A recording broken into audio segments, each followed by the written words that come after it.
রংপুরে বন্যা পরিস্থিতি জানতে সরাসরি যাব প্রতিনিধি মাহমুদুল হাসানের কাছে। মাহমুদুল, তিস্তা নদীর পানি তো বিপদসীমার উপর দিয়ে প্রবাহিত হচ্ছে, তো সেখানকার বন্যা পরিস্থিতির সবশেষ কি অবস্থা দেখছেন আপনি, আমাদের জানান।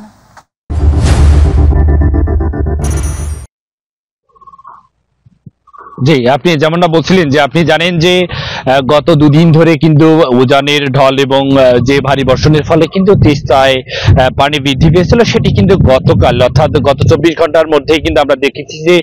পানি কিন্তু ধীরে ধীরে বিপদসীমার একেবারে নিচ দিয়ে প্রবাহিত হচ্ছে। আপনাকে জানিয়ে রাখি যে তিস্তা ব্যারেজ এবং কাউনিয়া পয়েন্ট সেখানে কিন্তু বিপদসীমার একেবারে নিচ দিয়ে পানি প্রবাহিত হচ্ছে এবং নদীর তিস্তা নদীর যে তীর ঘেঁষা অর্থাৎ যে চরাঞ্চলগুলো প্লাবিত হয়েছিল, সেই প্লাবিত যে অঞ্চলগুলো থেকে কিন্তু পানি ইতিমধ্যে নেমে গিয়েছে এবং বন্যার যেটি প্রভাব ছিল সেটি কিন্তু গত 24 ঘন্টায় আমরা দেখেছি যে পানি কিন্তু একেবারে ধীরে ধীরে কমতে শুরু করেছে এবং সেখানে কিন্তু অনেকটাই পানি বিপদসীমার নিচ দিয়ে। তবে সেখানে যে চরাঞ্চলগুলো যে বসত বাড়িগুলো থেকে পানি উঠেছিল সেখান থেকে কিন্তু পানি একেবারে নেমে গিয়েছে এবং সেখানকার মানুষ তারা কিন্তু তাদের যে বসতিতে কিন্তু ফিরে যেতে শুরু করছে। এবং এখানে আমরা দেখেছি যে এই যে দ্বিতীয়বারের যে বন্যা রংপুরের এই তিস্তায় উজানের ঢল এবং ভারতে যে অতিবৃষ্টি কারণে কিন্তু দ্বিতীয়বারের মতো কিন্তু এই বন্যার দখল কিন্তু রংপুর অঞ্চলে এখানকার মানুষজন পেয়েছে এবং এখানে কিন্তু প্রত্যেক বছরে কিন্তু 3 থেকে 4 বার এই বন্যার দখলে কিন্তু পড়তে হয় এখানকার মানুষজনের সাথে কথা বলছি। তারা যেটি বলছেন যে এই তিস্তার যে মহাপরিকল্পনা সেটি যেন দ্রুত বাস্তবায়ন করা হয়, তা না হলে এই অঞ্চলের মানুষের যে আর্থসামাজিক যে উন্নয়ন সেটি কিন্তু একেবারেই থমকে যাবে এবং তাদের যে জীবনমান উন্নয়ন সেটি কিন্তু একেবারেই বলা যায় যে হতদরিদ্রের মধ্যে। কারণ এই সময়টা একেবারেই এখানে উঠতি ফসল, বাদাম,